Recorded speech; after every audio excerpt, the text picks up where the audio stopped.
Thanks, Ariella. Hello, and welcome to the weekly Pre-Shabbat AGJC Zoom call. Each week, we gather together, the Jewish communities of all 6 GCC countries and our families and friends from around the world, to hear an inspirational message before Shabbat, light candles, hear Dvar Torah, pray and read a section from the weekly Torah portion. Today, we will hear from Sharona Shir Zabludovsky. Excuse if I didn't say that right, who is a public policy and Jewish diaspora expert, and she will speak about the importance of the connection between Israelis and Jews in the diaspora. The Association of Gulf Jewish Communities is the umbrella organization for the Jewish communities of GCC countries that are building and enhancing Jewish life in the region. While each community is independent, we share a common goal and vision for Jewish life to flourish in the Gulf for the benefit of both residents and visitors. To stay updated on AGJC events, please follow us on Twitter at Gulf Jewish and visit our website www.gulfjewish.org. Shabbat Shalom, and continue to pray for peace to prevail around the world. Thank you so much, Huda. And now we're going to head over to Efrat, who's going to light the Shabbat candles for us. Thank you so much, Ariella.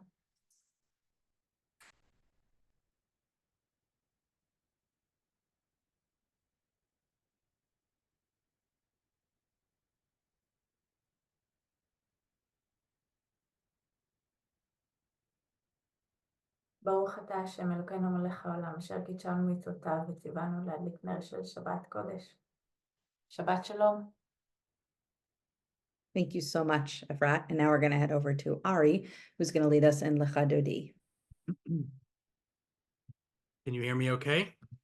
Yes. Okay, great.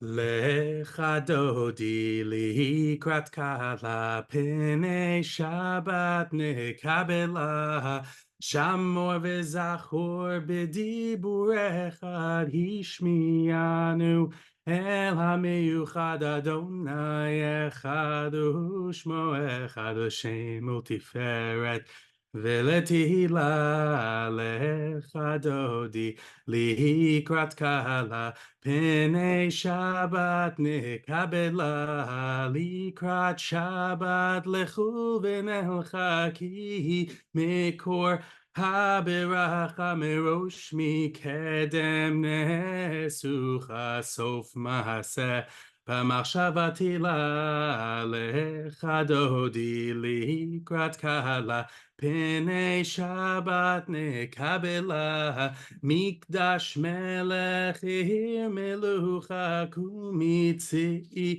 מתוך ההפך הרב לך שבט בעמק הבכה והוא יחמו עלייך חמלה לך דודי לקראת קהלה פני שבת נקבלה ימין ושמאל תפרוצי ואת אדוני תריצי על יד איש בן פרצי ונשמחה ונגילה לך דודי לקראת קהלה פני שבת נקבלה בואי בשלום עטרת בעלה גם בשמחה ובצהלה תוך אמוני עם סגולה בואי חלה לך דודי לקראת קהלה פני שבת נקבלה. Thank you so much. And now we're going to head over to Ambassador Naeh, who's going to introduce today's speaker.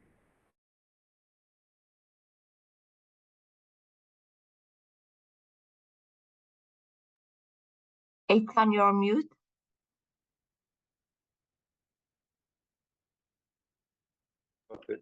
Okay. Perfect. So, Shabbat Shalom. Sharon Ashir Zabludovsky holds a bachelor's degree in communications from the Open University, a master's degree in public policy from Tel Aviv University, and another master's degree from the Rudiment program at Haifa University. With over a decade of experience in project and program management within the third sector, she has a rich background. Previously, she served as an entrepreneur and project manager in the education department of the World Zionist Organization and in various associations dedicated to informal education and fostering Israel-diaspora relations, notably Israel-US relations. Additionally, she has been active as a mentor and social activist in initiatives such as the Michal Sela Forum for Women's Empowerment, Newcomers Heights, and platforms focusing on public diplomacy and national security issues, including UNRWA. And that is interesting.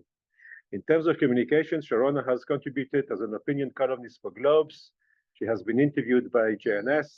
She has also participated as a guest speaker on panels at Can 11, Democrat TV, Channel 14, and 100 FM radio. So please, Sharona.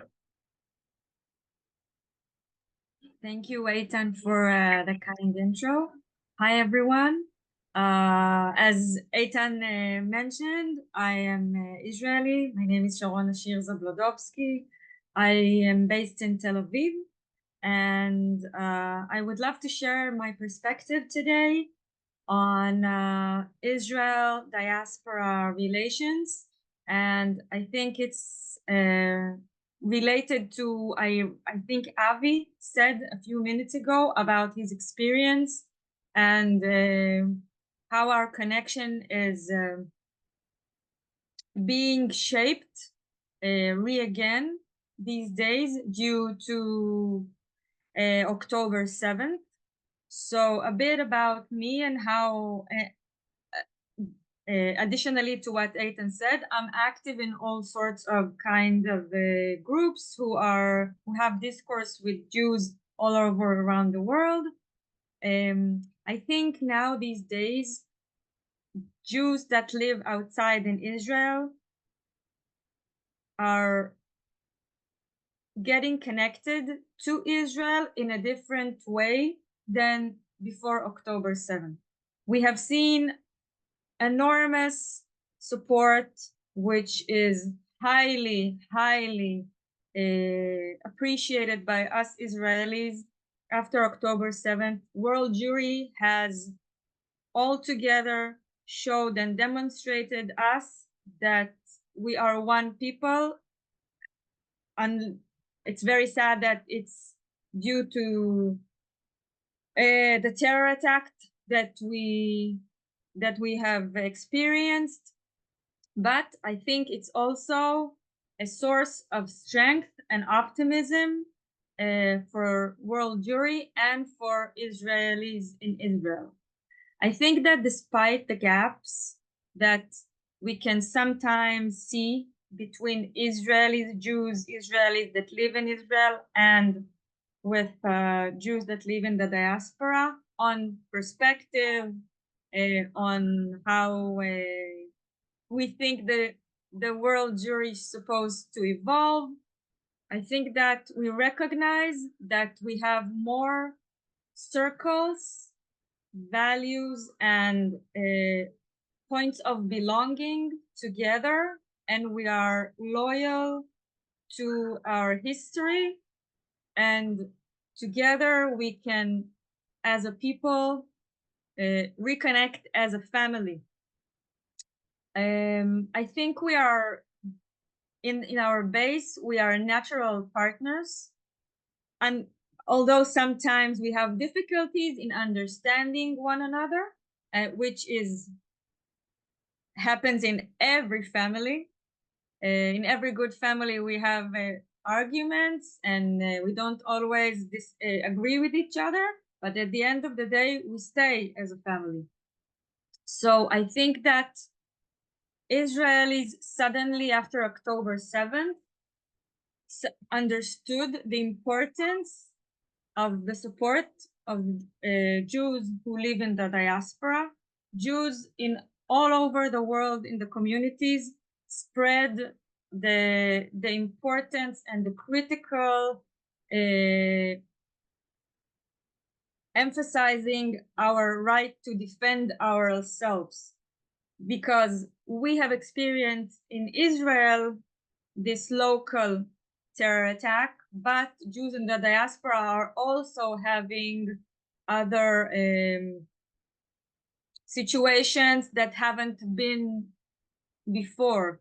So I think that part of its overall relationship, we can see that we have inner strength as a people, and I think that we have gain a lot, as Israeli, I'm saying it is Israeli, gain a lot of spiritual support from the support of World Jewry, that mobilized support on weapons, on campaigns, on hasbara, on arriving in Israel, and on volunteering here. And I think that it is very important because Israel, at the end of the day, is the national home of the Jewish people, of all the Jewish people. Jews can live wherever they want. That's my personal perspective. And some, if they wish, they can live in Israel. So it's our policy insurance that we will have a state that we can call it our national state. And I think that the outbreaks of anti-Semitism at this moment only strengthening our bond. It's like a paradox, from my opinion. I think that no one of our opponents did not want to see this. I think that what they wish to see is that we will fall apart as a people, but the other thing happened. I think that we became more stronger as a people. So I think that now we have an opportunity to reclaim our bond and to strengthen it and to be fierce together as an opposition to local anti-Semitism and to be a opposition to anti-Semitism outside of Israel. I think that due to the struggle that Jews have always been persecuted and were struggling to preserve our identity and heritage, I think that this crisis is a great opportunity for us to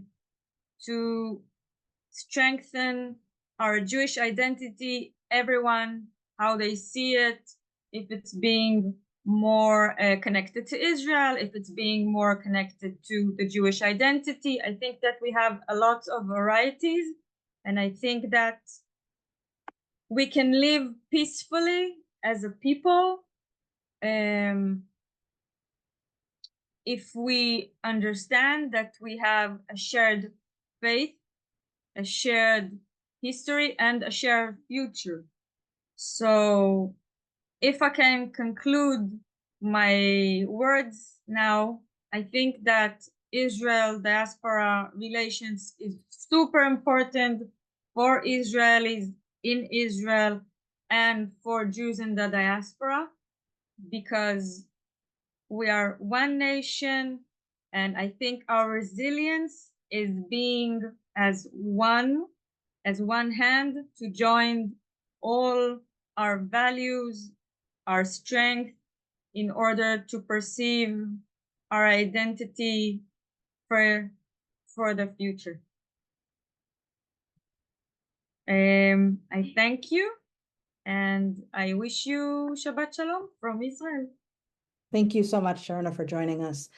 A few years back, I was actually on March of the Living, and an Israeli politician was there and made a comment that Israel is really the promise that what happened in the Shoah won't happen again to the Jewish people. And I was recently reminded by that by a quote I saw online that said, all that's happening right now in the diaspora is only further proof of the necessity of the state of Israel. And so to your point, I think there's never been a time where the relationship between Israel and the diaspora Jews are more important, both for the Israelis to know that the diaspora Jews stand behind them, but also for the diaspora Jews who are seeing terrible things happening, really pretty much, in the US and Europe and the UK, and knowing that there is always going to be Israel for us to call home. So I thank you so much for joining us. We hope you'll join us again, one time soon.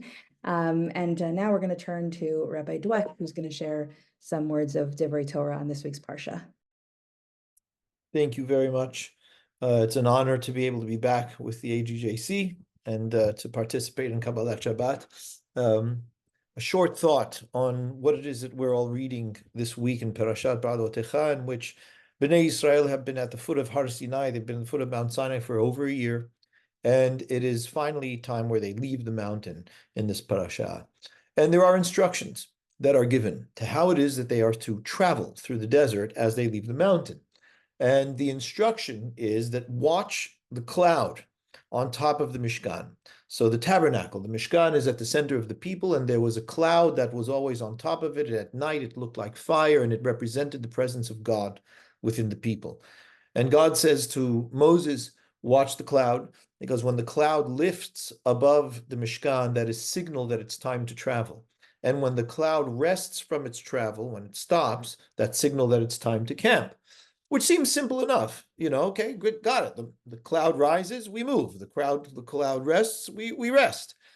Except that, very interestingly, in the parasha, the redundancy around this instruction is actually shocking, because the Torah really doesn't do redundancies for no reason. And I'm actually going to read to you very briefly how it is that the Torah presents this instruction.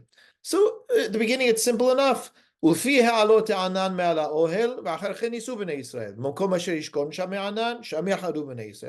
just says what I said. When the cloud lifts, we move. When the cloud rests, we rest. They would essentially travel by the mouth of God.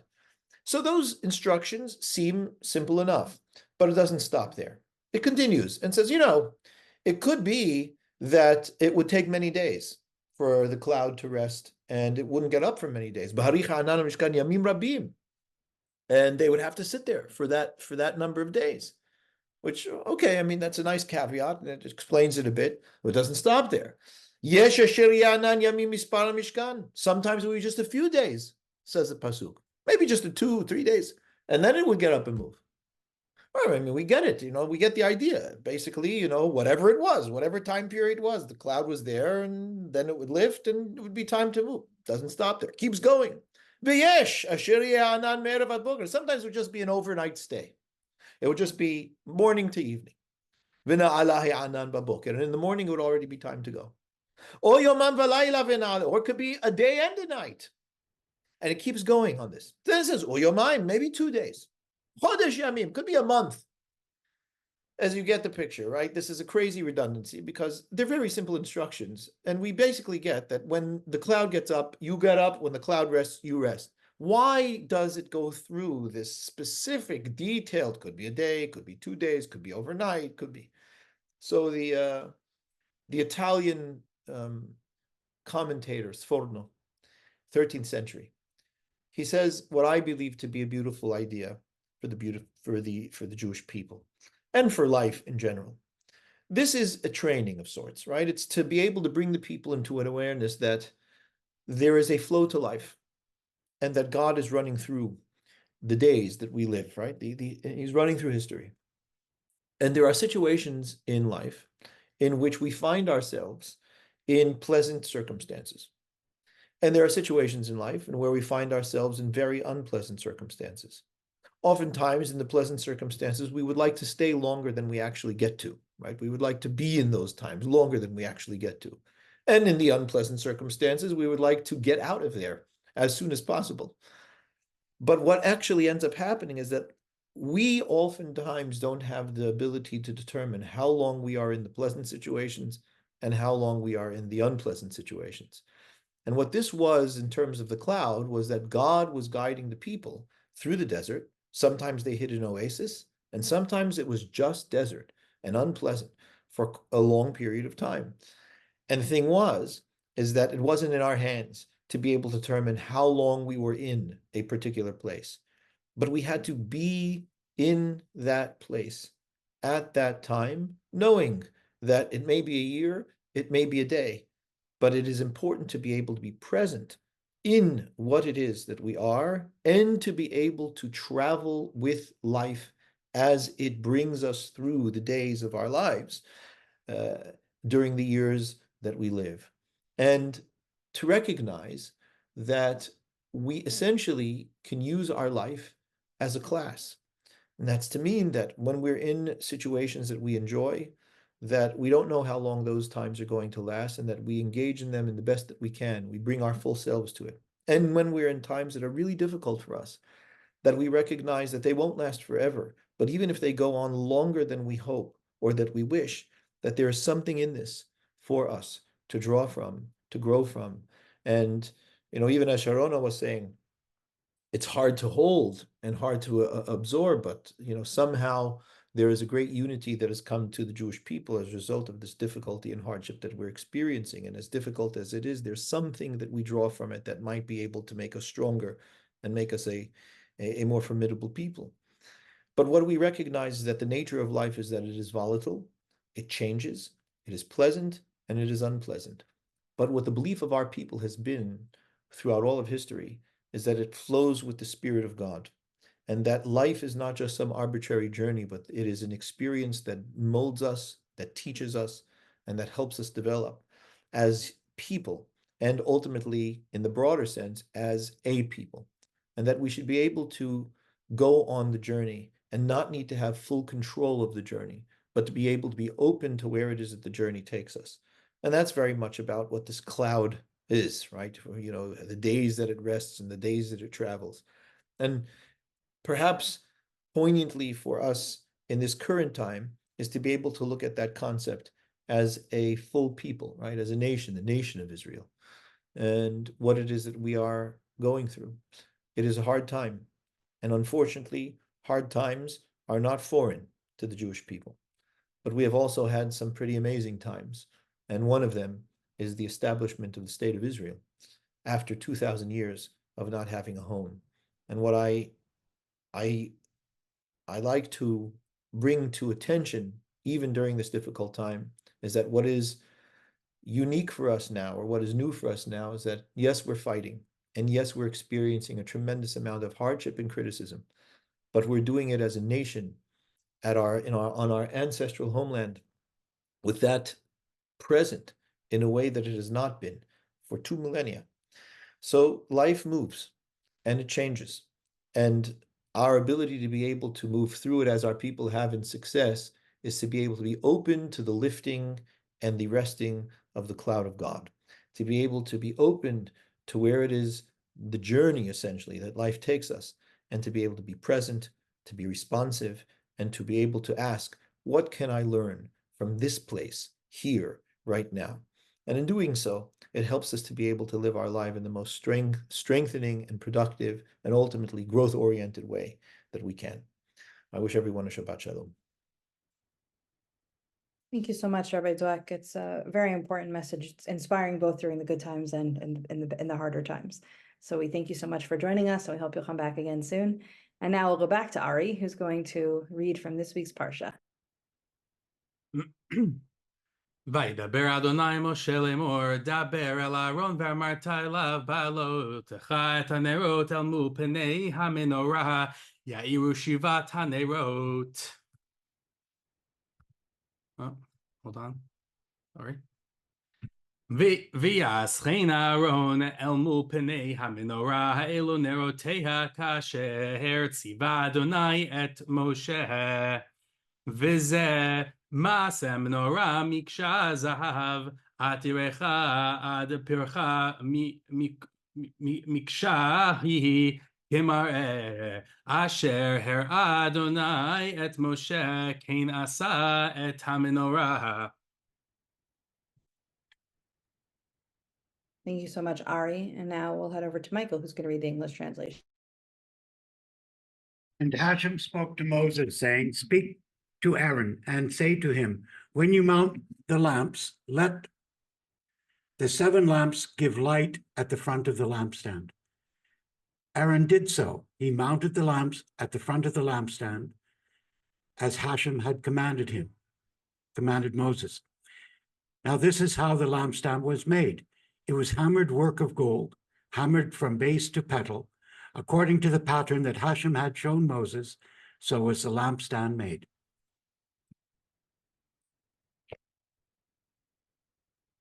Thank you so much, Michael. And now we'll head back to Rabbi Dweck, who will lead us with the Chief Rabbi of the UK's prayer.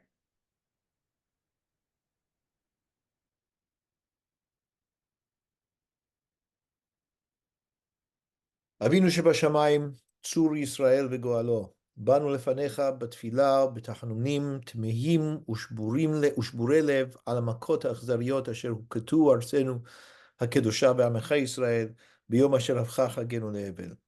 אנו מתאבלים על אובדן מאות אנשים, נשים וטף, אשר נרצחו בזדון, ומתפללים על נפשותם. אבינו מלכנו שלח רפואה שלמה לאלפי פצועי עמך. אבינו מלכנו רחם על אחינו השבויים, והוציאם מאפלה וצלמוות לגאולה, מסורותיהם תפתח ומצוקותיהם הצילם, והשיבם מהרה לחיק משפחותיהם. אבינו מלכנו הגן על משפחות ישראל מאימת מוות, וחזק חיילי צבא הגנה לישראל, אשר שמים נפשם בכפם בהצביעם לקראת אויבינו. אבינו מלכנו אשר בידך לב מלכים מסרים, תקן בעצה טובה מלפניך את שרי ישראל לנצח במלחמתם, כדי שיהיו תושביה שאננים ואין מחריד. אבינו מלכנו, פרוס סוכת שלומך על יושבי ארצך ככתוב, ונתתי שלום בארץ וכשבתם ואין מחריד, והשבתי חיה רעה מן הארץ, וחרב לא תעבור בארצכם. ברכנו אבינו בביטחון ושלווה, ושים שלום אמיתי וקיים על מדינת ישראל ועל כל יושבי תבל ארצך, עושה שלום במרומיו, הוא יעשה שלום עלינו ועל כל ישראל, ואמרו אמן. Shall I read it in English as well? Or is it, I don't know what's the... No, I think we're all set with Hebrew, but thank you very much. And now I'll head back to Michael, who will lead us in the prayer for the GCC. May he who gives salvation to kings and dominion to princes, whose kingdom is an everlasting kingdom, who delivers his servant David from the evil sword, who makes a way in the sea and a path through the mighty waters, bless and protect, guard and help, exalt, magnify, and uplift His Majesty the King of Saudi Arabia, His Majesty the King of Bahrain, His Majesty the Sultan of Oman, His Majesty the President of the UAE, His Highness the Emir of Kuwait, His Highness the Emir of Qatar, and all their crown princes. And may the Supreme King of Kings, in his mercy, put a spirit of wisdom and understanding into their hearts and the hearts of all their counselors and officials to deal kindly with us, the house of Jacob, and all the people of this land. Be their shelter and stronghold, and let them not falter. In their days and in ours, may these lands be blessed with stability, prosperity, and peace. May this be his will, and let us say, Amen. Amen. Thank you so much. And now before we go back to Ari, who will usher us out with Shalom Aleichem, just a quick reminder to please join us same time, same Zoom link next Friday. And for the foreseeable Fridays in the future, we've got a lot of really great programs set up for everyone. So Ari, over to you. Shalom Aleichem, Malachei HaSharet, Malachei Elyon, Mi Melech, Malachei HaMelachim HaKadosh, Baruch Hu. Boachem l'shalom, Malachei HaShalom, Malachei Elyon. Mi Melech, Malachei HaMelachim HaKadosh, Baruch Hu. Barchuni l'shalom, Malachei HaShalom, Malachei Elyon. Mi Melech, Malachei HaMelachim HaKadosh, Baruch Hu. B'shivdechem l'shalom, Malachei HaShalom, Malachei Elyon. Mi Melech, Malachei HaMelachim HaKadosh, Baruch Hu. Tzedchem l'shalom, Malachei HaShalom, Malachei Elyon. Mi Melech, Malachei HaMelachim HaKadosh, Baruch Hu. Shabbat Shalom. Shabbat Shalom, everyone. everyone. Shabbat Shalom. Good Shabbat, everyone.